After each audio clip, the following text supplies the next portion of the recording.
Stand to my quarters, and welcome back to another episode of RogueTech as we get into the campaigns of Howl's, Harrows, and last time, well, we have been cutting our way through this planet fairly efficiently, doing a fairly fantastic job of things, if I do say so myself, and I have, currently waiting on building our brand new Warhammer, as well as a Hunchback on the way, which will have heavy MRMs. However, there is a big mission that I've been wanting to do for the past several episodes, and we couldn't because Paladin died, but you know what, we've more or less run out of missions to do on the planet, so today, interrupted exercise. We have intel that the Federated Suns is conducting military exercises on this backwater world. This is an opportunity to covertly advance the local government interests in the region. We need a deniable force to intercept their drills and provide them with some live fire exercises instead. We believe that there is a primary lance of mechs supported by a lance of vehicles. Only the mechs are important, but if possible, eliminating the vehicles would be valuable. This is going to be a 3.5 skull mission. This will be the hardest mission we've ever done in this particular campaign. And so, with any luck, we will do okay. 3 of 13 priority salvage. 415,600 C-bills is the reward should we manage to, survive and kick our way through. So let us drop down. Most of the lance is pretty much the same. I should have paid more attention. I think I saw a Warhammer in there, and I'm not sure. Most of the lance is mostly the same. However, there has been one small minor alteration, but we have a paradox in the Barnaboy, which, not as good as it should be, but hey, eventually we're going to get more flamers for that. Death Crusade in the Bushwhacker, Mockingbird in the Shadow, Howl in her Gladiator, the sort of mini Warhammer, actually. Coach in the Wolverine, and you may have noticed already the Wolverine has been modified, yes. It now has an Ultra AC 10 instead of the Ultra AC 5. Someone actually mentioned this. I had been thinking about this, but somebody kind of reminded me about this modification, and I kind of agreed. Because it's a Clan Ultra AC 10, it only weighs a ton more, so all we ended up doing is we yanked out the Ultra AC 5, plopped in the Ultra AC 10, pulled out 2 jump jets, and swapped over some ammunition. Now, you may have noticed it only has enough fire for 10 rounds of combat, which is, well, not good. So we're going to have to hopefully, ration our ammunition until we run out. I do need either a double ton of ammunition for this thing, but preferably at least one more full ton to make this thing run. And in that case, I'll probably pull maybe the SRM down to an SRM 4 or something like that. But for now, this will hopefully have to do because I didn't have another ton of UAC 10 ammo. Showboat in the Griffin, which has proved to be remarkably effective despite its what I consider to be fairly weak design. Finn in the Nova and Jester in the Shadehawk. Alrighty, now that we have met the participants, let us set out and get underway. Now, we do not want to just cross this open water. We kind of had this map recently here where we crossed over here and went over, but no, we're going to go the long way around in order to avoid having to get super slowed down. That way, just in case we get ambushed, we can just sort of keep our speed going at fairly high rates. Now, we did reduce the maneuverability of the Wolverine simply by virtue of removing 2 jump jets, but it still should be fairly good. Although I probably will remove 2 more jump jets when we get a 3rd ton of UAC 10 ammo for that mech because it really kind of needs it. Or we could drop down to an SRM 4. Either way kind of works. We really don't use the SRM all that much. It's kind of dead weight at this moment. Kind of would prefer to put on an energy weapon of some description. Unfortunately, the energy slot is in the head on the Wolverine, and so there's no actual room because it has an enhanced imaging targeting computer, which we're going to have to remember to actually use because it's activatable equipment. But yeah, it does also give a passive like gunnery +2 and tactics +2, or is it piloting +2? Fairly significant cockpit on that mech, mainly because at the time it was our brand new 55-tonner, and we wanted to pimp it out, and I kind of probably should rate it for parts. But yeah, for it is what it is now, I think it's a fairly significant increase in firepower overall. However, not an increase in terms of long-term continued fire. It used to be we could basically pop off rounds with that mech whenever the heck we wanted, and that's just not simply going to be the case today. We're going to have to sort of ration and baby the ammo a little bit, only fire when we have fairly decent shots and angles, and so that's going to be a little bit interesting difference of design and how we normally field it. Hopefully, it still should be okay, though. I hope that, 8 shots or 8 rounds of shooting is going to be enough in order to actually handle this thing, but no guarantees. So just continue to work our way around the mountains, or at least through the nice protected area. That way also we will be moving on towards cover, which will be nice to take. It gives us a little bit, gives us 20% damage reduction, which is very useful. minus 20% damage reduction will definitely save you and keep you alive for a very long time. And I'm actually really concerned as to what we're going to run into. We've never actually done a 3.5 skull mission, and the payout in terms of cash was rather significant, so it has me worried about a rather significant foe. I'm going to be interested to see what we actually end up running into, but, well, cross your fingers. With any luck, it won't be too bad, and we'll be able to actually fight our way through it without too much trouble and manage to steal some really good loot. So that's actually the real reason why we took the mission. I have loot that I wish to steal, and at 3.5 skulls, we should hopefully be able to build a couple of interesting things. Now, we are running sort of to the end of the planet. There are 2 other missions on this one.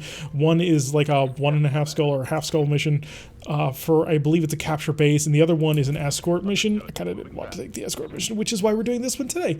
Although, I probably should have taken the escort mission first, just to give Showboat a little bit more hands-on experience with how to actually fight her way through all of this sort of thing. She is still, well, 5.556. Which compared to our other pilots is not so great.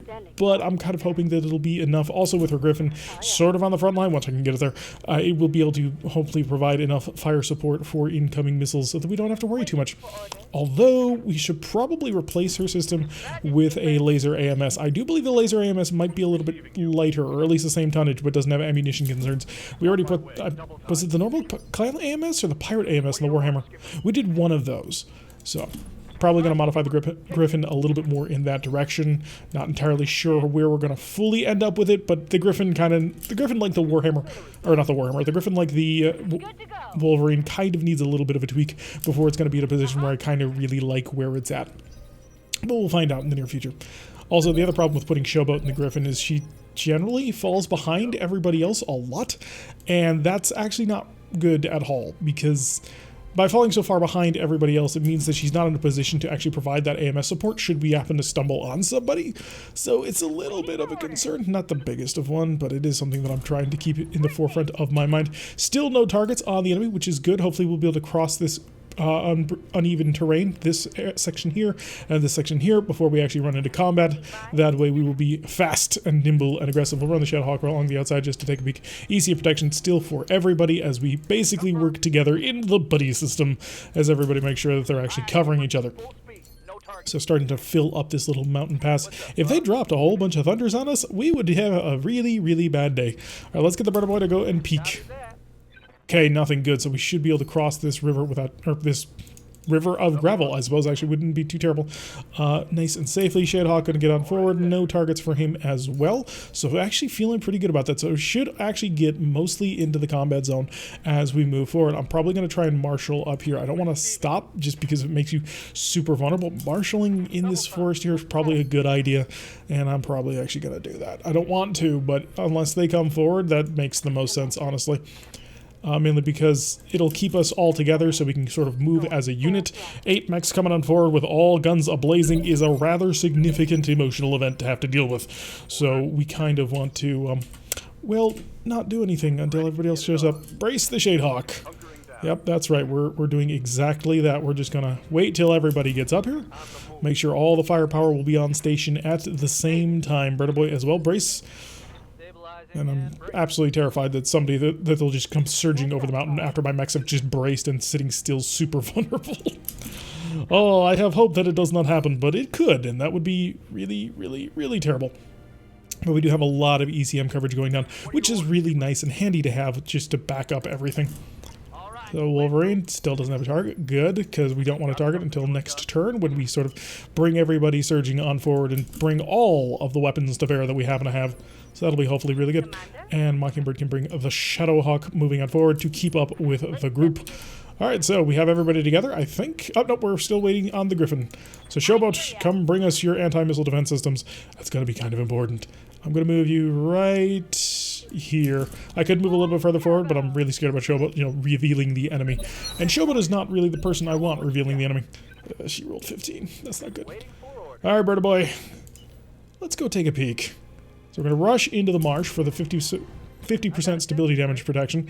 And we have located a Raptor, a PO heavy tank, and an Apollo. Okay, not exactly what I was envisioning, but we managed to nail the Raptor with the tag already, so that might mean accurate super long-range fire. If they don't move, the Apollo is already on the roll off to the side. And gonna open fire with a whole bunch of missiles in our direction. Managed to hit us for 8 damage apiece. That's actually fairly significant for LRMs. So, because that's SRM strength right there. Haven't seen anybody else just yet, but I anticipate that's only a matter of time. Let's see if I can get the bushwhacker ahead. Not quite. I can't get an obstructed shot right there, so we're going to go see what we can actually peek on. We do have a fairly long-range weapon. The Raptor is a 56%. Missed by 12. Ugh, unfortunate. Had we managed to hit him with a Gauss rifle, I imagine that would have done a significant amount of damage. After all, he's only 25 tons, and 25 tons plus a Gauss rifle equals, well, good times. So hopefully I can get enough mechs over on top of him. Now, he's on the roll already, so that's going to unfortunately mess with my targeting solutions. He's not just standing still. He tried to tag us back and missed by 34%, so we're feeling kind of confident on that one. If they don't have a good line of sight on me, then we are in a positive position. We're going to sprint on forward with the Nova. Can't get the unobstructed line of sight, so I'll spread it out a little bit. We have identified a second group, and there's a Nidhogg gunship. Oh, crap. Right. Okay, so we're not going to hit him, but you know what? We're not generating heat, so we may as... Sensor lock? Are you in range to sensor lock? Oh, you are. Because... Nah, the Nidhoggs are on the way. We're gonna focus on things that are a little bit more important. I'm just gonna lob fire in this direction. The large lasers don't matter, and we did manage to get 2 hits on him with the Hag, so that'll be quite nice. So Nidhogg gunship moving on in. We were looking at 3 more tanks, 2 more tanks. So the Nidhogg's quite dangerous. They always are. They tend to come up with a ridiculous number of weapons. So the sooner we knock that thing out of the sky, the better off we're going to be. Everything else on the field, I'm actually not incredibly worried about just yet. However, that could change if we're facing, you know, 6 demolishers or something like that. That might become a bit of a problem. Yeah, and there's the Nidhogg opening fire with all of his various rainbow missiles. Yeah, that stability, man. So, lots of damage, lost our evasion, we are unsteady and vulnerable. So that's not good because that's my lightest of mechs. We are also staring down over here a Winston tank, 70 tons, as well as a Brutus. So actually not all that worried about those two either. There's got to be another force on the way. This can't be it. I refuse to believe such a thing. Really kind of irritated that my excellent little protection was not actually on the field. Do we run this gun? I think we have to. We're just going to run the Shadehawk, blast away a little bit. Firing at 5, I was kind of hoping maybe I get 1. Really bad odds to happen anyway, but that wasn't the point. Nidhoggs are protected by an AMS, which makes them a little bit harder to actually punch through. Probably will not waste the shot with the Wolverine on this one. It just wouldn't make a whole heck of a lot of sense. However, we will come on forward. See if I can't get a line of... Oh, I moved you into the wrong spot. That's okay. You'll be in a position to do something next turn. I have to ration your ammunition anyway. So I'm just really hoping that nobody else can see the Burner Boy.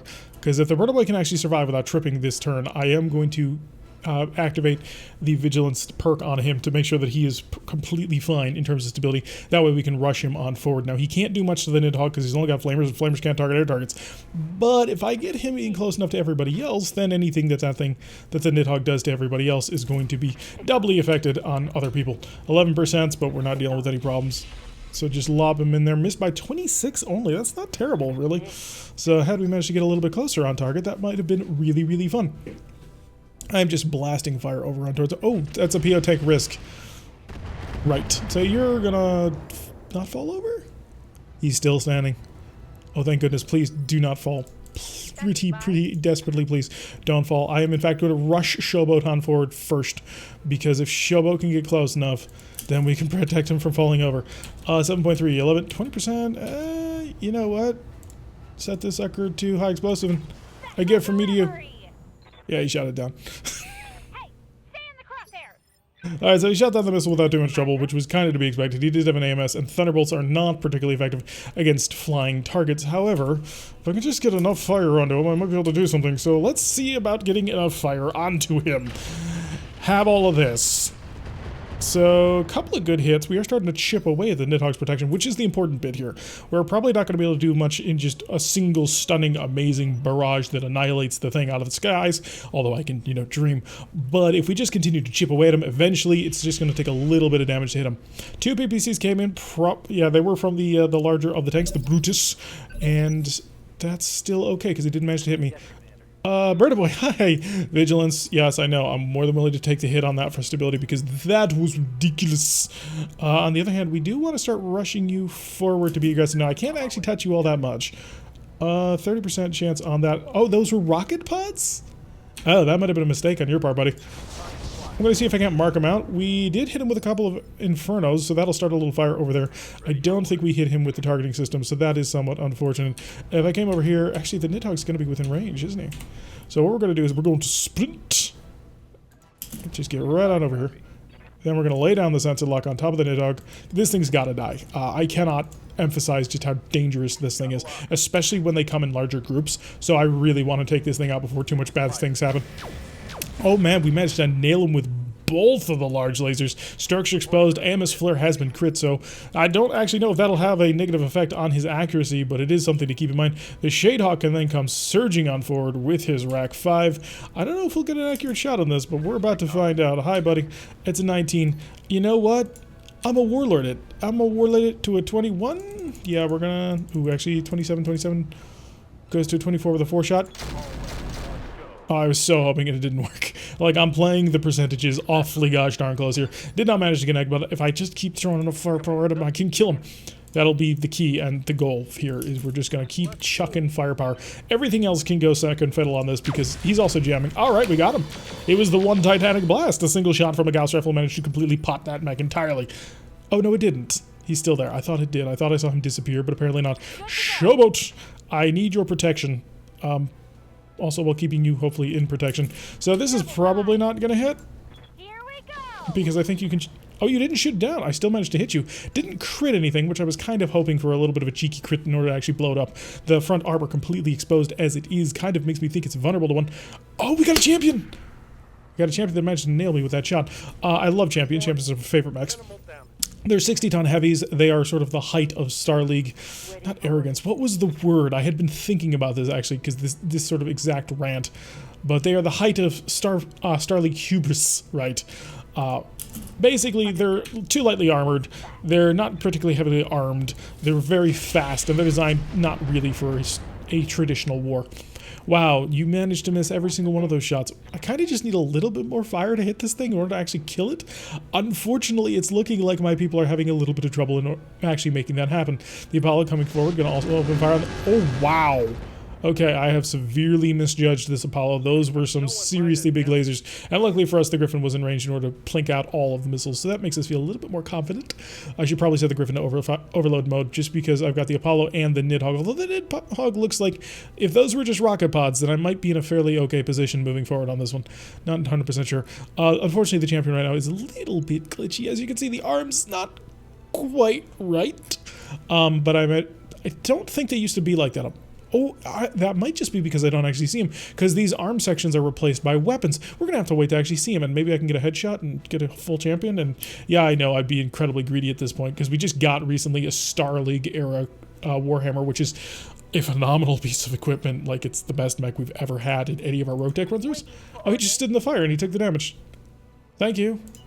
In that case, Coach, can you blow him out of the sky, please? I have a need. And a begging, desperate need of that. Oh, it's gonna work. You run that gun. Oh, that cannon sounds so much more beefy than the AC-5. Alright, so the Nidhogg has been removed from the equation. We can start moving forward on other targets. Got a Pegasus Scout Hover Tank, so the champion was number 4 over there. 25% of the reinforcements have already been dealt with. I've actually got a back shot on him. Do I have a target on you? I have a target on the champion, which I don't want to take, because I want to try and steal the champion. I'm going to be incredibly greedy today. We're going to try and steal that champion as best as we can. So what I'm going to do instead is I'm just going to rain death from all the above. Risk MML's blast away. Let's see how much he enjoys this. He's only a 25-ton Raptor, so I kind of assumed that I can sort of flood him. However, the accuracy was very terrible, so only about 1 in 4, 1 in 5 missiles actually managed to hit him. Kind of to be expected. And PO Heavy Tank, it is risk equipped. We don't quite know what that's going to be, but I'm just kind of hoping it's not Thunders, in which case I should really got to turn the AMS back onto overload mode. That way it'll ensure that it actually protects us from all the additional targets, especially the Scout Hover Tank, which is super fast and equipped with SRMs. So him zipping off over there in the corner, and that's perfectly fine by me. We do have to worry about the Brutus coming forward. He does have a pair of twin PPCs, or is it the Winston with twin PPCs? Well, the Brutus didn't shoot, and I didn't think the Winston had them. Nope, we're good. Alright, start of the phase. We're on Paradox in the Burna Boy. So Paradox can really go after, well, the tank targets, if you're completely honest, but he's not quite able to make it all the way there. So what we're instead gonna do is go after the PO Heavy Tank. because I'm that gosh darned fast. Hi, buddy. I'm right next to you, and I'm about to... Yeah, it's a PO2 risk. Let's see what sort of risk equipment we can steal. So, Inferno missiles plus flamers is enough to annihilate a vehicle, and we've started a nice little fire around the Apollo, so he's going to have to deal with that. There was an AMS in the zone. Not sure if that's a full protection AMS, and we're also looking at some jamming technology. Oh, wow. You are a lot more dangerous than I thought you were. Already the Brita Boy structure has been exposed. Hopefully you don't move from that. He decided to split fire on that. So I did not pay enough attention to this Raptor, and that may come to bite me hard, because that right arm was pretty badly damaged on that one. How much you got left here? Yeah, this says your Inferno ammunition, so hopefully I don't detonate, but yeah, there's not much of that arm left. Finn in the Nova could actually come from, or Jester in the Shadehawk. I think I want to run Jester in the Shadehawk now. I do want to hopefully protect myself from getting utterly annihilated, so from the tanks off to the side. I shouldn't ignore them, but I am going to somewhat ignore them. Come over here, Raptor. Yeah, the Raptor is definitely going to be the target for us. We're going to keep it at 4, yeah, because the loss in accuracy is pretty gosh darn drastic once we go up to 5, so blast away. Managed to hit him at least once, so the Raptor is starting to get a little bit shell-shocked, hopefully at this point anyway, and we will surge the Nova on forward. Can get that side angle shot, and it looks like we'll be staying just next to the fire, which hopefully will not put us in the fire. 70% chance. Oh, hopefully do some good stuff. Alright, not as good as I was hoping for. We did manage to expose his double heat sinks, but I was kind of hoping, you know, we would set something off and blow up the entire gosh darn mech, but that's not going to happen. We are looking at 2 ECM rings at this point. So, one from the Raptor, one from the, I'm not sure, Champion. Oh, so the Champion's arms are fine, just because we didn't see the arm. Alright, so Champion normally is equipped, and I believe this is a normal Champion, AC-10, SRM-6, 2 medium lasers, 2 small lasers. It's a fairly solid design when I stop to think about it, but, you know, it could definitely be better. But as you can see, I was about to show it off. Are we about to get punched by the Apollo? Duck, Brita Boy! Oh, managed to get absolutely nailed. They are now standing out of cover, which, you know, puts us in a really comfortable position. I want to see that Champion, please. You're not the Champion. You're the Champion, yeah. So the arms actually do work. It's just they disappear when they're at super long range, which makes them look kind of comical. But yeah, the Champion is probably my very favorite mech. So if we could steal this thing, that'd be great. Guys, just cooperate, okay? I just want to steal you and loot all your stuff. So please me, yes. We're going to bring the Gladiator on in. Nice up close and personal. We are getting jammed pretty heavily, but we managed to nail him with one of our PPCs, follow up with a couple of missiles. He does have an AMS, so that is unfortunate. The Gladiator is also the source of one of the actual protections going down. How's the I can't actually see the Raptor, so that's okay. We do want to make sure that we overload the AMS so that it will fire multiple times in the turn in order to protect all the peoples. Although I kind of want to hang a little bit closer to the Bernamoy on this one. Doesn't look like I'm going to... Oh, because I'm sprinting. There we go. That's the angle that I want, because that'll give me multiple targets. Could shoot to that. I really kind of want to shoot to that. I still don't know much about him, so I could just go for the attempted shot. Yeah, I don't want to shoot the Champion just yet. So we're going to set this one back over to normal mode. That way, in case we hit, yeah, it won't hurt anybody else. We did manage to nick it with the medium laser, and also he shot down the missile with his AMS, so that was taken care of. So let's see how the enemy wishes to respond, because we are sort of flanking quite hard. I do want to take this Raptor out. Removing his electronic countermeasure system will be fairly important. However, these 2 vehicles over here, quite dangerous, and if I lose the Burner Boy, I'm going to have a harder time actually dealing with them. So I'd prefer not to actually lose that right arm, if at all possible. Let's see, Coach in the Wolverine or Death Crusade in the Bushwhacker. The Bushwhacker actually should be fairly solid at knocking people out from the side, because, you know, he's got a lot of pulse lasers, and they tend to do that really, really well. Gonna risk a bit about the enemy over on the side and fire the... And there he goes, just utterly annihilated, engine destroyed.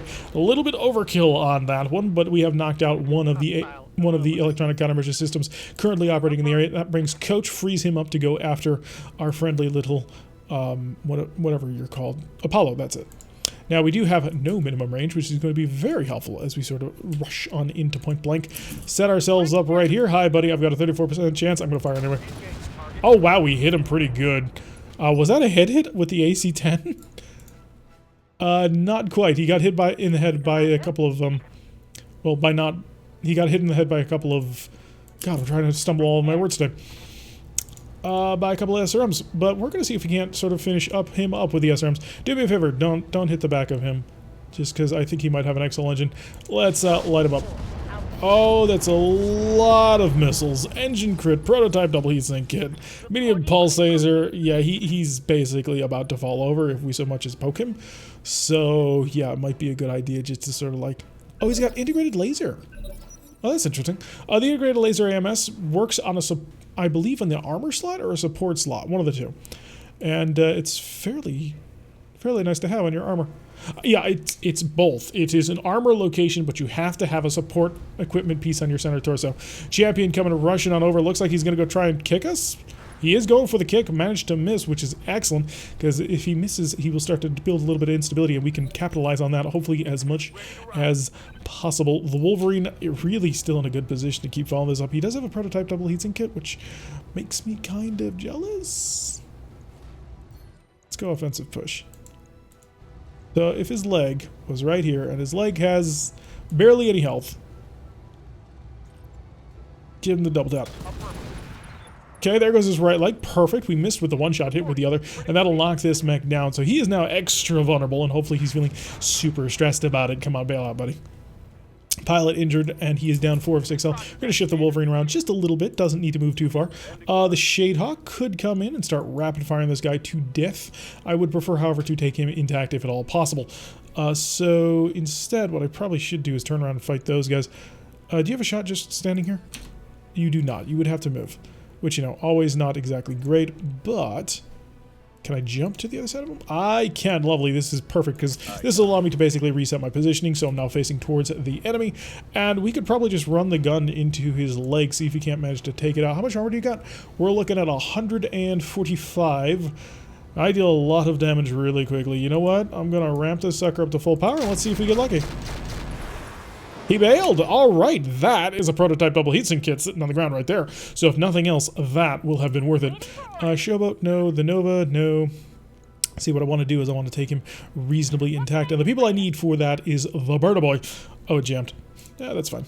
Is the Burner Boy and the Shadowhawk. So we're going to reserve Showboat and we're going to reserve Finn, and we're going to let them sit for a little bit as the Pegasus comes bolting out through. I don't know if he actually hit the fire, but he did leave, which is really, really good because that means he's not providing any sort of electronic countermeasure. Got some long-range missiles to fire over towards the Wolverine, but the Wolverine should be able to tank without too much trouble at all. Feeling happy about such. Death Crusade in the Bushwhacker. Yeah, also a reserve and Paradox. It's a start. It'll definitely be a start. So we'll slip on over towards his back, and we'll start engaging him with all of our special weapons, starting to fire all over the place. Oh, damn. So he kind of accidentally set his ammunition off and blew up the whole mech. Damn. I really wanted to take that mech intact. I was like really looking forward to like doing all kinds of crazy stuff to make sure that we actually pulled it off. Well, that ain't happening. Alright, let's see if we can't go after this Pegasus. I doubt we'll get some accurate shots, but hey, it's always an option out there.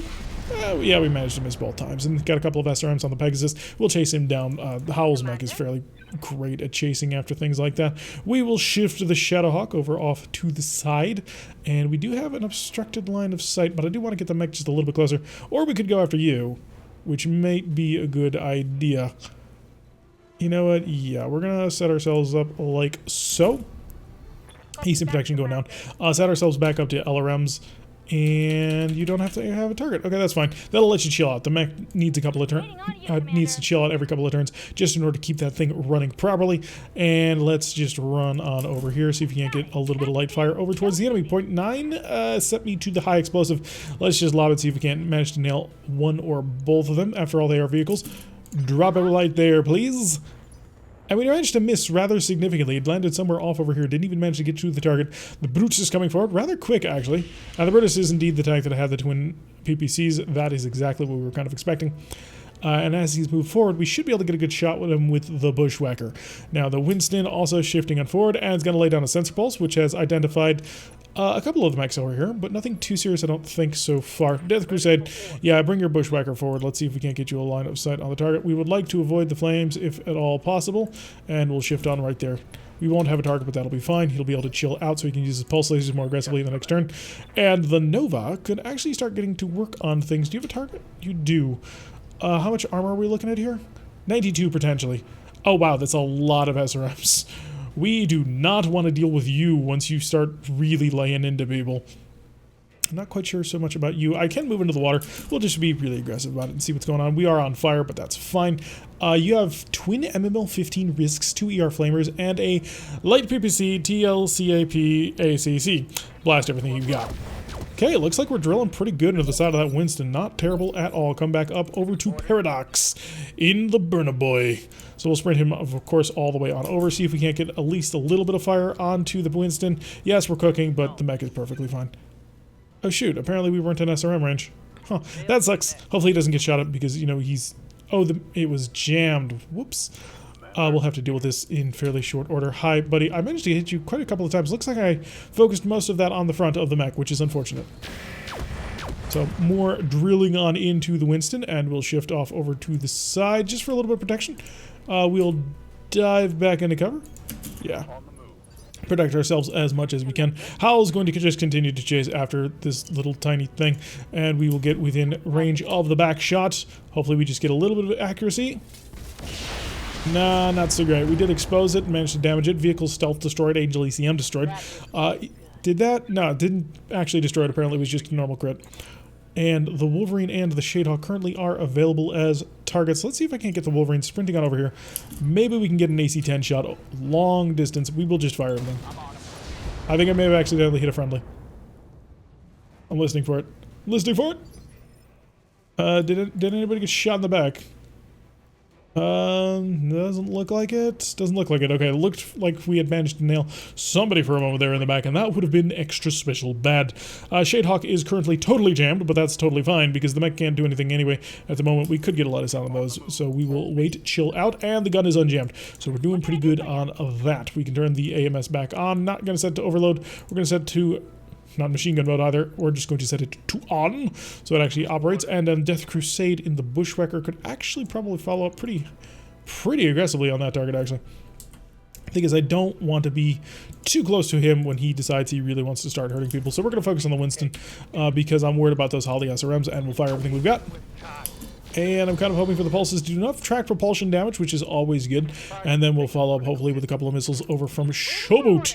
And in fact, Showboat might actually want to switch over to the AMS mode. High explosive, no thank you, set to normal. We are cooking a little bit, but that'll be fine. And we managed to damage quite a bit of stuff. Explosion redirected. Apparently, we blew up a Warfare Sweep Mark II. He did shoot down the missile, which is unfortunate, but kind of to be expected after all. It is a Thunder.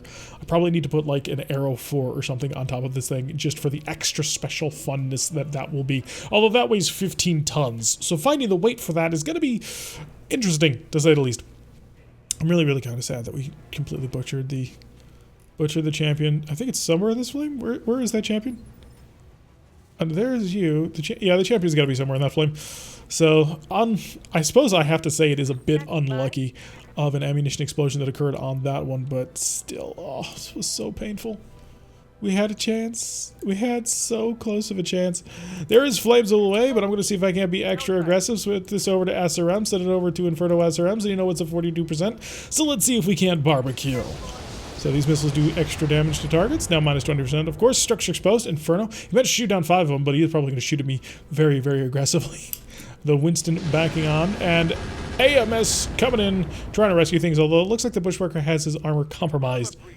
So that is less than good. Now it is on the left side, which is not as bad. After all, the left side does not have the cannon. The Burnaboy getting shot at by twin PPCs, not able to connect, which is lovely. So I think we'll actually be able to take these guys in the oncoming turns. Finn in the Nova. Which side are you? I don't even know at this point. You know, just sprint in as close as you can because it's not really going to matter. Yeah, we're on the opposite side. Maybe we'll get lucky and just sprint. You'll hit over to the front. I probably should have used a sensor lock, but it wouldn't have mattered anyway because we absolutely knocked him out. We're dealing with just a single target remaining. Well, not a single one. There is, of course, the other one as well. Turn on the MML just to see if I can't get a line of sight on any target.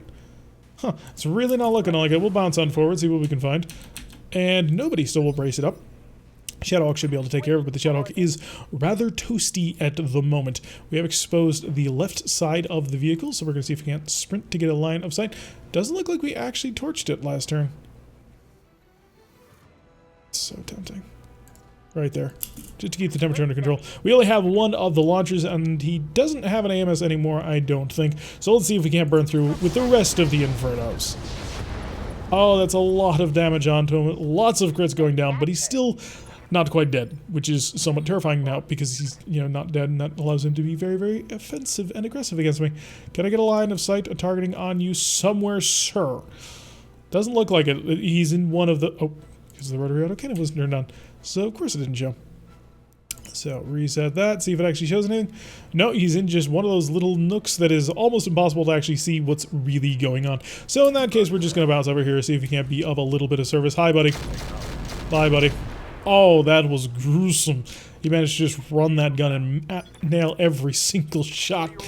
Coach's Wolverine probably also will not actually be able to get a line of sight, but that's kind of to be expected. We're going to run through the forest, avoid the fire just a little bit, and be prepared. I am a little bit worried about the burner boy. The burner boy is very sort of exposed. Oh, must have been tandem SRMs. Interesting. There's no other explanation for how he's taking damage through his armor that it wasn't just, automatic crits. Is there a reason why I can't shoot it? Oh, because I don't quite have that kind of run. So I am one minor turn away from being able to actually shoot at that, which is really kind of disappointing. So no indirect fire on that one. However, Howl is also not going to be able to do anything about it, but the person who can, actually, surprisingly enough, will be the Griffin. So we'll get Showboat on target, and she'll be able to lob a missile over on towards him, and that'll be absolutely lovely. So I'm just actually going to set up right here. And we're going to go with a attack ground. Actually, first things first, to set the Thunderbolt to high explosive and see if we can't manage to nail his side. Yes, this is going to suck a little bit because we are going to hit our friendly little Shadowhawk, but the friendly little Shadowhawk is mostly okay. So more propulsion crits on him, so that'll slow him down even more. I don't know if that's actually going to matter anything to him, but it is his move, and apparently we're done. Mission successful. No, okay. I mean, it's not the biggest thing in the world not to kill him, although he had some pretty interesting technology on board, which I may have wanted to steal. So, yeah. Alright, now comes the gut-wrenching part. How many few parts of the champion did we actually manage to find? So we made 291,000 because, our drop cost, which paid out pretty good. And penetrations on the Bushwhacker through the tandem SRMs. The Burner Boy got a little bit worse for wear, took quite a few nasty hits, but other than that, relatively good. A couple of our mechs actually untouched on that one, which is rather surprising. I was expecting something a little bit more terrifying. Not that I'm complaining, but I was actually expecting something terrifying. Alrighty, so a whole bunch of AoE rockets. This must have come all from our friendly little Nidhogg gunship. And another advanced AMS, which I might actually want to grab. Don't need any of those. The clan flamers, I'm a little bit disappointed that they aren't clustered like most flamers are, but I suppose they are special. Medium X-Pulse, MML 15 risks, which aren't in my... There is a risk Silver Bullet Gauss. Plus 50% chance to hit. A critical chance to hit with this weapon. 1 evasion pip ignored, plus 1 accuracy. Deals area of effect damage within 90 meters of impact. Additional area of effect damage. What? Is this just an artillery gun? And a recoil of 3. Weapon has a 15% misfire chance. Heavy silver bullet. Oh, it's a heavy silver bullet Gauss rifle. Fires a shroud of shrapnel during area of effect weapons. Failed NAS silver bullet Gauss rifle and refitted extremely dense cluster shots, showering the area targets. Uses heavy Gauss ammo. Weighs 18 tons. We may end up taking that. I'm not sure what to do about it, but we may end up taking that. So Dumb PPC is one of the few good PPCs. As you notice, normal PPCs only do 45 damage now, which strikes me as being really wrong, but hey, just whatever I can work with. Emergency coolant system, no thank you. I mean, it's interesting, but the real thing that I'm looking for... Thank you for the engine light. That's going to be essential for future movements. Flak, Artemis, and Standard. No, XL Gyro is really good. I'm looking for that prototype double. There it is. Heatsink kit, prototype double heatsink. So minus 20% heat, 30% maximum heat, 30% overheat threshold, which is really good. And a rattles? Okay, no silver bullet Gauss. I'm taking that radical. So kind of feeling a little bit foolish to have purchased the normal double heatsink kit, but that's going to be a fairly solid pickup there. I know there's some other really good equipment out there, but you know what? This will help us build some mechs, so lock that down. We got the Raptor part, which is unfortunate. I was kind of half hoping for the Champion part, but you know what? We didn't take it, so it comes to us. Got the C3 Master, so this is our second one. That's interesting. I don't know how C3 Masters interact with each other. I know that normally, at least in the MechWarrior games, MechWarrior 3 specifically is the one I'm thinking of, you could only have one C3 Master and the rest of them could only be C3 slaves. So I don't know if RogueTech has a similar system or not. Got a tag, which is not bad. A medium X-Pulse, which is, interesting. Got a couple of those area effect rockets, which is not all that useful. A Beagle Probe, 240, and the Heavy Pharaoh. Okay, so good on the Heavy Pharaoh. So really nice engine kit. That'll help out a lot. In fact, what we could take to the Warhammer is we could cram that light engine on, and that would open up a ton more weight to add on things like heavy PPCs. Should we happen to, run into one. You never know. It could happen. you never quite have an idea of what may end up happening. So the bird boy is going to be out for a little while, to be sure. Don't imagine the bushwhacker will be out for too long. It does have endosteel on board, which does increase the repair time, which is one of the reasons why I tend to prefer endosteel over ferro, aside from the fact that endosteel more often than not at the weight brackets we work at gives you more weight back than ferrofibrous does. But the other thing is, if you don't actually take structure damage, then it's actually really cheap to have because the amount of damage that happens to your armor and not your structure. So the structure is the important and expensive bit, and it rarely gets touched, whereas your armor is the nice, cheap, and easy to swap out normal plates. And again, ferro just doesn't normally have super great return on investment until you start getting to really heavy weight tonnages. However, we do tend to get a lot out of our ferro because we tend to lean towards giving maximum armor as much as possible. So we're getting the maximum amount of ferro that we can possibly grab out of that one. Map could not be downloaded, so there's some interesting weird things going on with the map, which is unfortunate because that turns off the faction store. 58,695 for the next 7 days, so we did make some money on that contract. It wasn't great money, but it was some money, and we can kind of work with that more or less. Come over to the managed tasks, just make sure we want the Burnham Boy up top, the Bushwhacker to back him up. That'll make sure that we cycle through the Wolverine and the Shadowhawk within 2 days, and I'm surprised that so few other mechs actually got damaged. That is actually really surprising to me. Backwards. It doesn't actually matter, but in my mind, I just like to neaten it up. Let's run the clock for a couple of days. And that'll be Argo Gymnasium done. So lovely. Another increase to our morale, which is lovely. And our -2 medical points has finally expired, so that's great. I don't really have enough cash to probably buy the next thing. So we're going to cycle it one more day just in order to get our stuff. A couple of flashpoints have disabled. So just got to do a quick check of the mech bay, make sure that none of our mechs are actually critically damaged. They are not. So our two little babies currently being built. 7 days for that hunchback. I think it's actually going to be a fairly decent hunchback. It is equipped with missiles, which is somewhat concerning, but at the end of the day, it's equipped with heavy MRMs, which should hopefully be a little less vulnerable to it, and it's got 30 mil. Also, it looks really good with that hunch, not gonna lie. The head probably could use a little bit more, but that's me going into a little bit of a tangent. Yeah, the Wolverine proved itself to be fairly decent, actually. I'm rather impressed by what it was actually able to accomplish. We didn't shoot it so much, but it worked out pretty nice.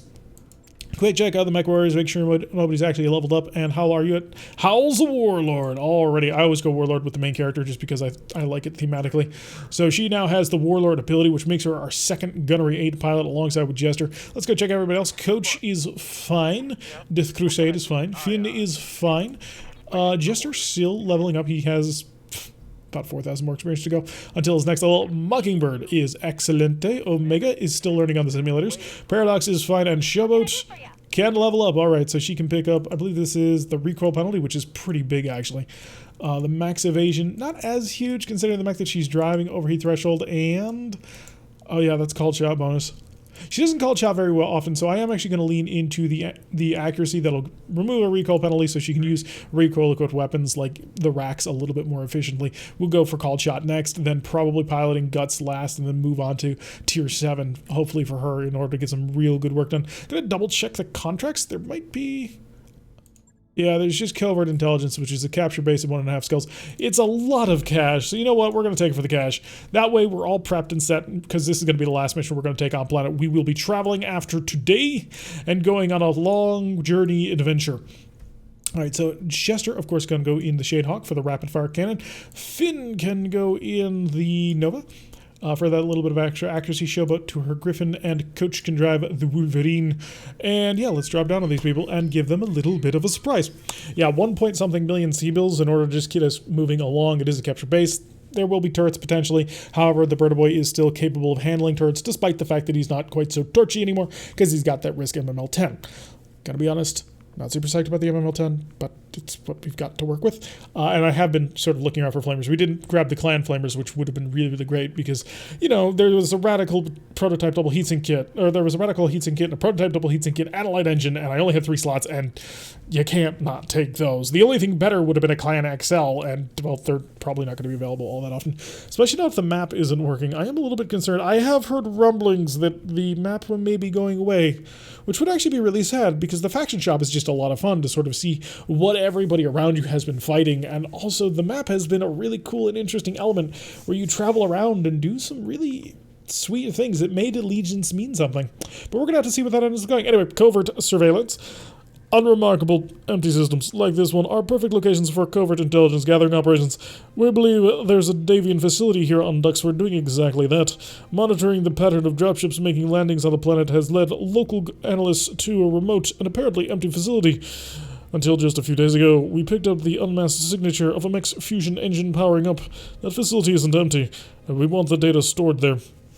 So, 1.5 scale mission, none of 1 priority salvage, 1.085 million C-bills were all the gish in order to keep us going. So, let's drop down and see if we can have a little bit of a party in the middle of the enemy territory. So, let things cycle down. Hopefully we're not actually stuck, but we've already met the cast and crew, so let us just continue to move on. Not that bad of a hike, actually, and I don't think we're stuck. I hope we're not stuck.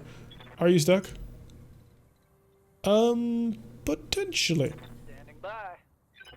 You absolutely are stuck, yeah. Okay, so we're going to see if a restart works. I shall come back to you once the restart is completed. Alright, and we're back and dropped in a much more suitable drop location. So we've met the cast of characters already, and we are ready to rock and or roll. Let us sprint into action. We're actually fairly close to the objective, which is going to be an even shorter trip, which is lovely. Yeah, the building is right up there. We shall move in from all sides, and they shall have no idea what to hit them, hopefully in a very short period of time, because I want the cash, and that's all I'm here for. Capture base doesn't mean I have to kill everybody, which, you know, takes away the easiness of being able to just grab the base. But I am going to actually tag base as soon as I can. Just hopefully we'll get lucky with, you know, Darius ending the mission early, like he seems to have a bit of a habit doing, making it so we don't actually have to kill the last target. I don't know if that's just a random bug or what exact logic is happening there in order to make that happen. Sometimes it's fine, like I wasn't actually all that interested in, you know, annihilating everything we actually run into, although a cash bonus would have been nice. However, other times we have, well, been trying to go after a mech that might have had some really cool gear inside and then been gypped out of the gear. And again, it was not a big problem at all in the last mission, simply because, well, it was really good gear all around that we didn't. Oh, it's nighttime, by the way. In case you were wondering, the Griffin has confirmed it is in fact nighttime. With the eerie night vision goggles, we can see them. Sprint is apparently coming around. Apparently the terrain is all broken. Oh, we're running into one of these maps where it's just, where it looks like you totally should be able to go through it, and you for some reason can't. So we're just going to bounce over here with our Wolverine, and we have a target. Hi, it's a Hunchback, and that's a 25% chance to hit, which I'm not going to shoot. Not going to shoot at it. I'm going to wait. We're going to avoid. We're going to save. It is a gridiron, so that is equipped with a Gauss rifle. Something that we kind of need to break, hopefully soon.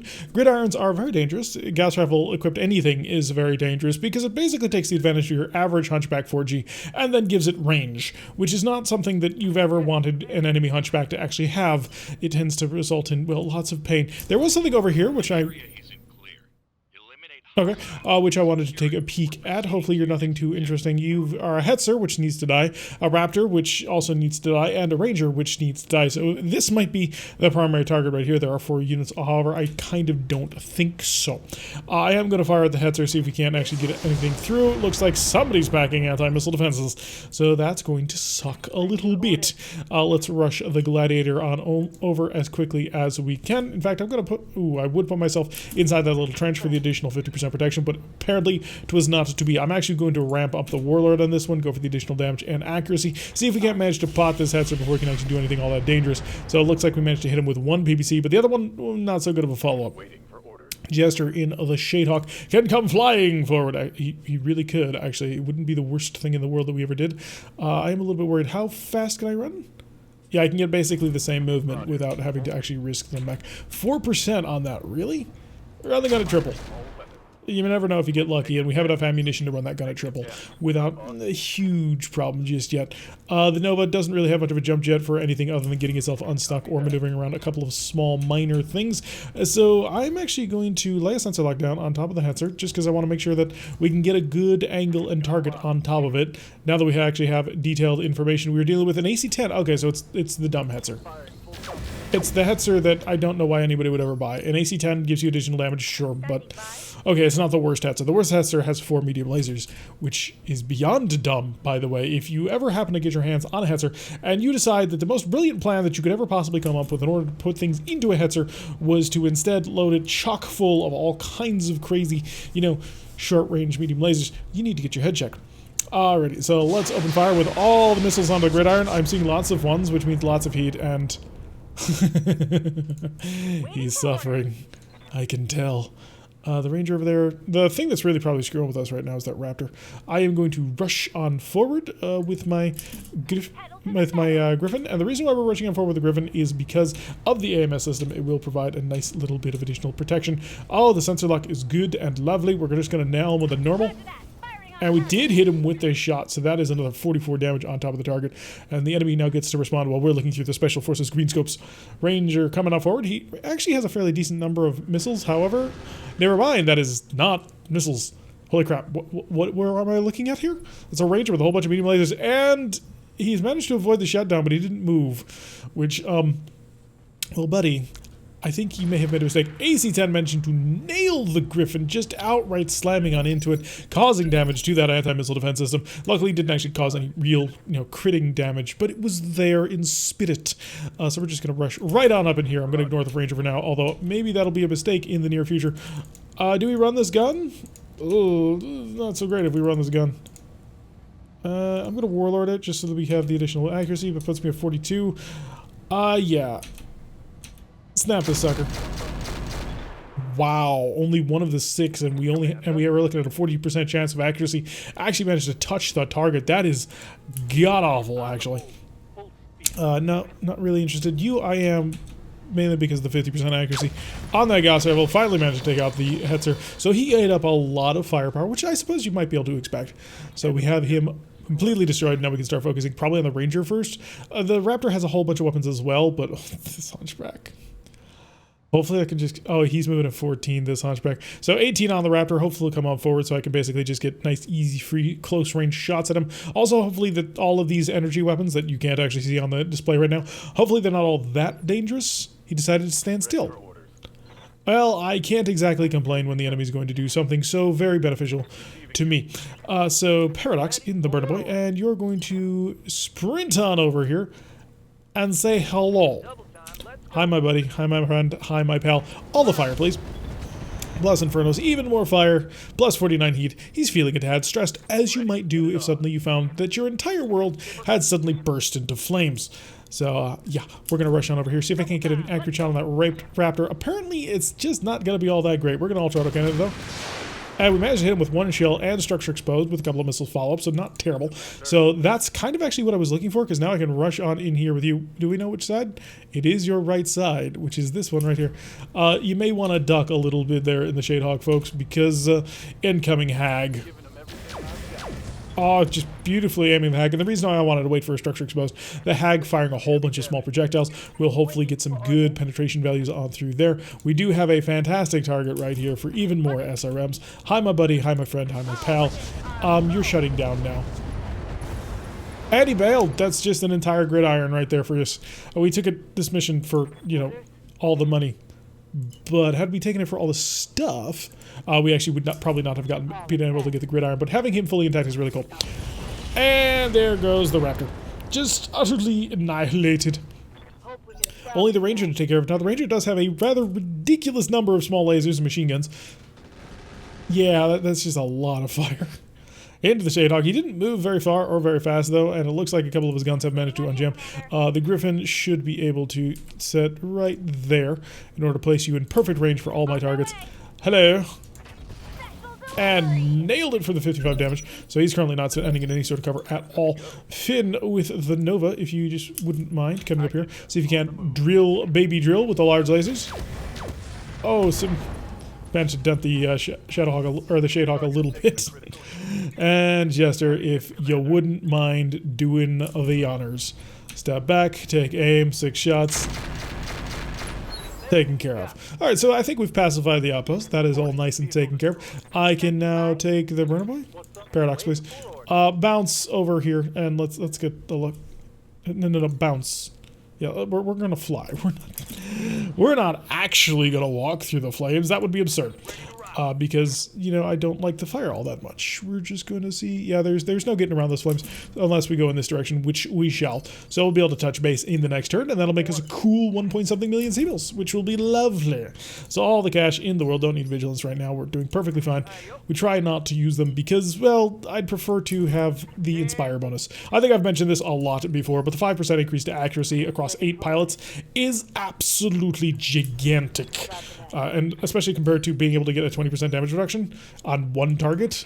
Damage reduction is good, but it's generally not that good. However, there are situational things, like when you need to get rid of all of the evasion. Oh, the enemy showed up for even more.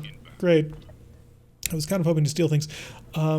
But do we have an idea of where they actually are, or are we just sort of groping around in the dark? We might be groping around in the dark, which is kind of sad because there's a lot of dark. Oh, there's an Owens, which doesn't actually look like an Owens, but that's fine.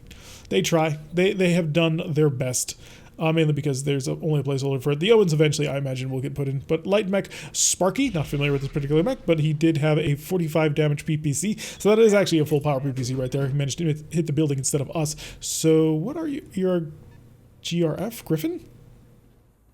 And a Goblin tank for a whole bunch of missiles, sort of zigzagging around the terrain. Managing to nail quite heavily. I'm going to assume those are swarms, just because of the way that they actually managed to hit us on that one. Please tell me it's just a group of 3. Yeah, it's a Griffin with a PPC and a whole bunch of other energy weapons. And a broken energy weapon at that. So, not quite certain what exactly we're looking at, because that might be a little bit odd to deal with. I assume there's a number 4 somewhere out there who is trying to surge on board. There he is. It's a Yellow Jacket. So the Yellow Jacket gotta die for obvious reasons. Paradox. Right, so your primary target, of course, is going to be, well, honestly, I'd like it to be the Yellow Jacket, but I'm not sure. Not sure that'll work out. Can I jump and get even further? No, jumping would give me considerably less distance. The concern about trying to go after the Yellow Jacket with this particular mech is that the Yellow Jacket, unfortunately, can't be shot at by any of my flamers. So that makes it much harder to just deal all the torching. So we're going to see if we can deal some of the torching over here. Managed to get a couple of hits on with the Infernos and some fire on top of him. So he has started to heat up a little bit. Coach in the Wolverine, and I would like to kind of continue to move over in that direction, but you know what? It doesn't look like it's going to happen, so we'll shift on over here. 11, 18.9. Show me that 18. We got 7 rounds of shooting. Fire that, Owens. If you get lucky, you may get lucky, and that'll be fun. Oh, there is the vehicle right there. That didn't hit. Oh, it was the Goblin? Yeah, a Goblin with missiles. Jester in the Shadehawk. Your gun is a little bit out of sorts, but that's perfectly fine. Since you don't really have a target, and we're probably not going to be able to shoot all that effectively until next turn. The gun is unjammed for next turn, speaking of. And now we can shift on over here. Oh, there's the dropship. Don't stand there. That would be bad and unsafe for you all around. Unfortunately, no line of sight. I will probably just lob a couple. No, not at a .9. Oh god, he's got an arrow for artillery piece. Shoot. Was not planning on that. Okay. New priorities have been established. Sensor lock. Are you in range? I don't think he's in range. He's not in range. Oh, not good. Shoot. Roger that. Hey, we got a hit on him. So the reason why we're shooting is to get an arrow for artillery. So that's obviously not good. Arrow 4 tends to hurt you in ways that you didn't quite dream possible because of the sheer amount of damage that it can deal. It is one of the biggest artilleries you can possibly get in the entire game. Oh yeah, a lot more dropship to have to worry about. I can only get an obstructed shot. This is extra terabad. Yeah, I missed by 87%, which is rather surprisingly accurate, all things considered. Considering I had a less than 1% chance of actually hitting the target. Yeah, I would love to move there just for the, the unobstructed shot, but I'm not willing to accidentally get myself killed. 0.9%, not gonna bother. Let the guns settle. I mean, they don't have to settle, honestly, because of all things involved, but at the end of the day, I would prefer for just a little bit greater accuracy. Shift on over to the side, see if we can be a little bit spreading out of all of the targets. That way the enemy hopefully will not get all that accurate shot. We'll fire a missile. Oh, wow, nailed that. Owens dead on, which was beautiful.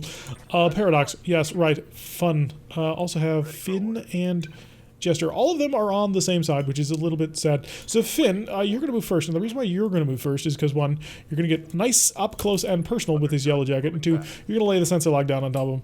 So, because now he's in range. Assuming, of course, I can find him somewhere in this. There he is. Okay, lovely. So lay the sensor lock down on him so he's not nearly as evasive or hidden anymore. This will keep us at 0.9, but you know what? Shoot everything because he's got to die. If we don't kill him, we're actually going to be in a lot of trouble. Unfortunately, this Owens is actually laying down a pretty nasty jamming field, which I'm going to have to deal with in fairly short order. I do want to keep my mechs just a little bit spread out. 16%, 21%. It's going to be 21% no matter what, so... See if you can't kill the Owens, because if you can kill the Owens, then we've taken another thing. He's got a medium laser Exostar Plus, so managed to crit on that one. And Paradox. Paradox, honestly, I think I'm going to have you go after the Griffin anyway. Because he's got a PPC, he might be quite dangerous, and I imagine he's rather toasty. So let's see if we can't start giving him even more toast to have to worry about. So plus 36 heat, wow, that's quite a bit. I'm not quite sure why it suddenly went down, but okay, we're going to have to deal with that. Sprint on forward. There's the direct line of sight that we were looking for. Hi, buddy. Infernos versus LRM or SRM. I'm going to take the additional accuracy, and we're just going to flood you with SRMs, because they deal more damage, and if it's the same accuracy, I may as well get as much as I possibly can. Didn't manage to kill him, which, you know, concerns are growing rather significantly.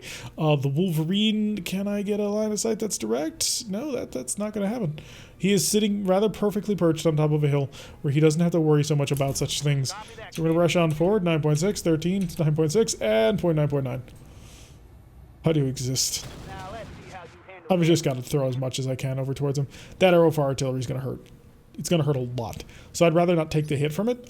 If I can get enough hits onto him to kill him, that would of course be ideal. However, no guarantees as usual. Take another shot towards him. Yeah, 2.6. Right, lob towards you. Another accurate shot, just plowing those missiles into that Owens. That Owens has got to be feeling quite uncomfortable with what's going on. Still have Death Crusade available. Don't know what Death Crusade can actually do in this situation. But yeah, it's there. Yeah, this artillery.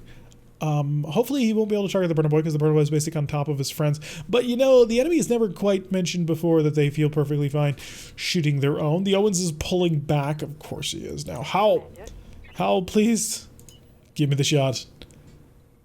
Hopefully, no, Howl, please. I need you to sprint on over to the target. You're going to stand right on here. Look over at the thing. You're going to Warlord activate. You're stacking all the buffs you can. And activate all the weapons. You've got a 27% chance of actually hitting him. So, oh no, you've got a 16% chance. Here it comes. Yeah, that's kind of what I expected. That mountain in the way is just too overcoming. I need to be able to hit him somehow. I don't know how he's so stealthy. But yeah, the arrow 4 artillery sitting on that thing is going to make me feel in a lot of pain in very short order. Oh, I'm just waiting for it. And here comes a bounce from Sparky, getting himself out of the heat and managed to blast away with all of the medium lasers. His back is now towards us, which means if we can finish dealing with this yellow jacket, we've got him mostly handled. Right, I got a single bushwhacker left.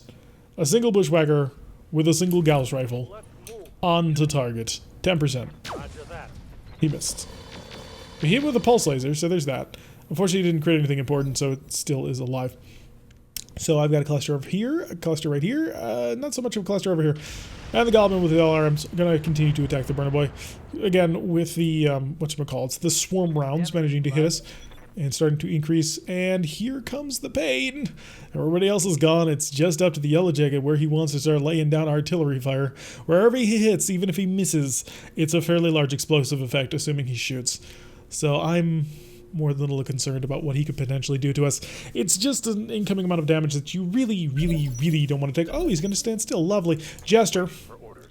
Do you have a shot? Yes, you do. Oh my god, Jester, come on. What the hell? You had a chance. I could have used you to annihilate him, but instead, not gonna complain. It wasn't that bad. He's open on both sides now, though. So the Nova should actually be a fairly solid attack on into him. If I can get a side angle from anywhere, which apparently it's not going to happen, so we're going to have to be set up right there. He didn't move, so there's that working for me. Fire the larges. And more hits, but not killing. Ready to rock. Couch, right, the Wolverine. Can I get a side angle shot? No, I'm kind of at the edge of where, you know, angles go. 34. Keep running that gun. I'm not kidding here. We've got to kill this thing. If he decides he's actually going to move and shoot, then it becomes too dangerous not to worry about. So the Griffin, it's not that dangerous. It's got an interesting number of special weapons on board, or medium lasers rather. There we go. Okay, taken care of. So we've killed the Yellow Jacket, I think. It's disappeared from my screen, so I think we've got the yellow jackets taken care of. So now we can start going after everybody else. I have moved basically everybody else onto targets, so going after Sparky is going to be a little bit more difficult than I otherwise might like, but hey, we should have things mostly sorted. That's got to be the Owens coming on forward, or at least I imagined it is. The Goblin moving at a 19 would be insanely fast for a tank of his nature. But yeah, the Owens does, of course, have his electronic countermeasure, which he could come in and provide support over onto the Sparky. So, Paradox. What's up, boss? Yeah, you're just going to drift on back here, say hi, and more fire. Because he's got to not be feeling happy about this one. Plus 29 heat. It's not a ton of heat, but it's some. And 18 is going to operate on the Sparky. Let's see how he's going to respond to me. Basically getting behind him and trying to light him on all the fire. I imagine he'll actually move somewhere over here and shoot at my back, which is not ideal. Yeah, he's going to go for the jump.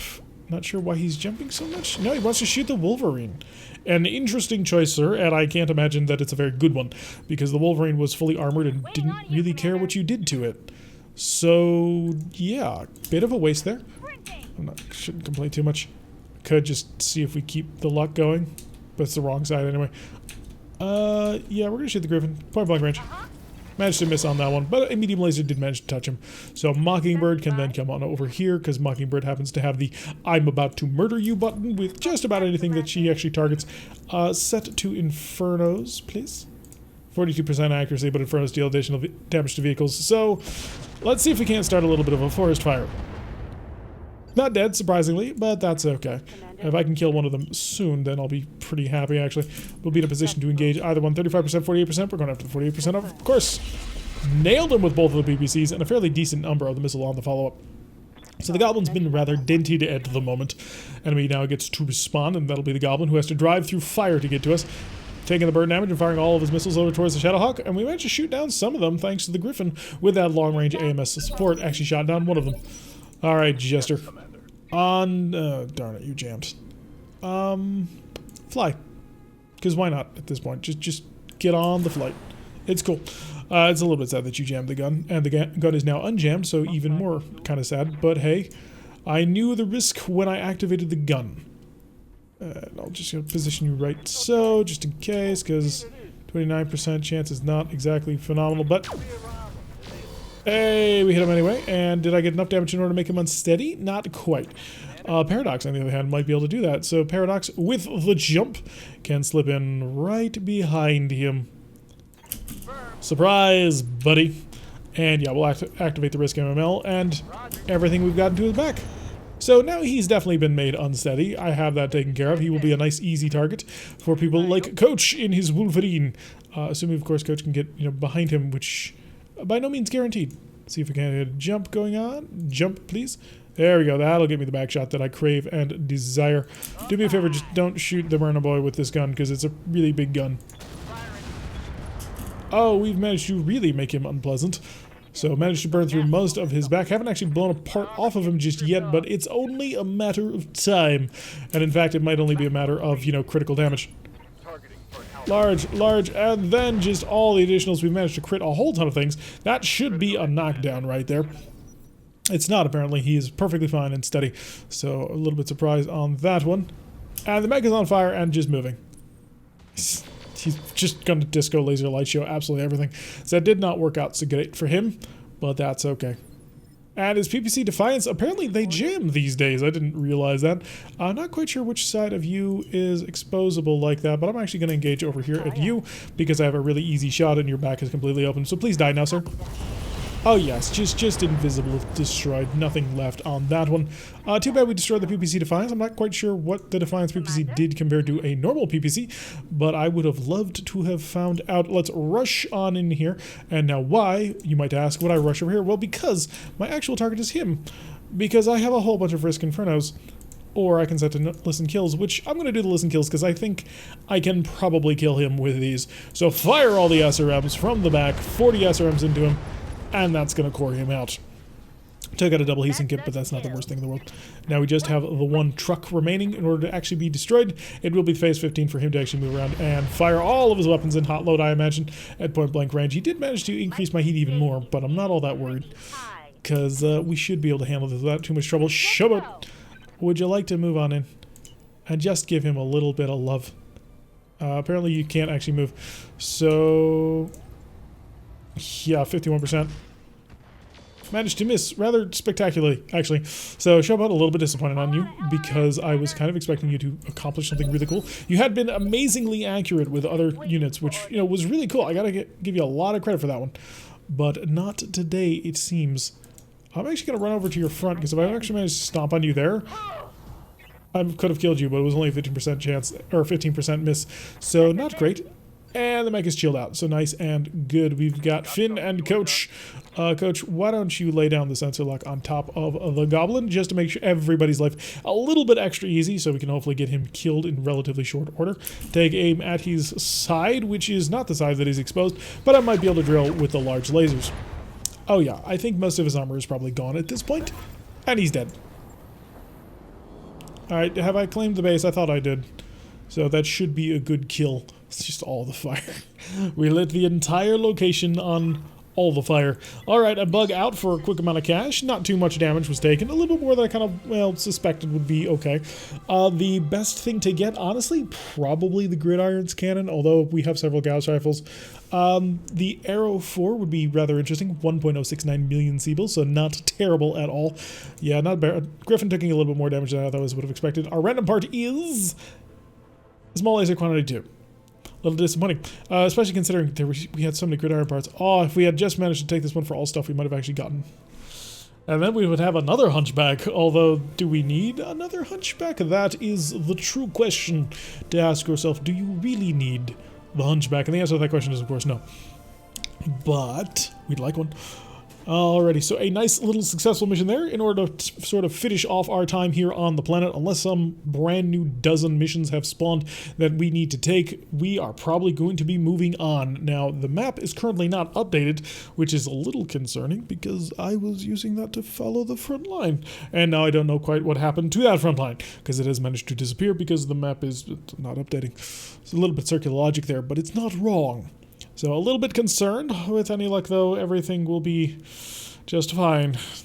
I really don't want to lose the faction thing, because the faction shop alone is just such a phenomenal thing. It's so good to have access to that faction shop. Not just because it gives you really good deals on, you know, stuff that you really, really want, but the big thing about the faction shop that I really love is, again, just seeing what other people are doing.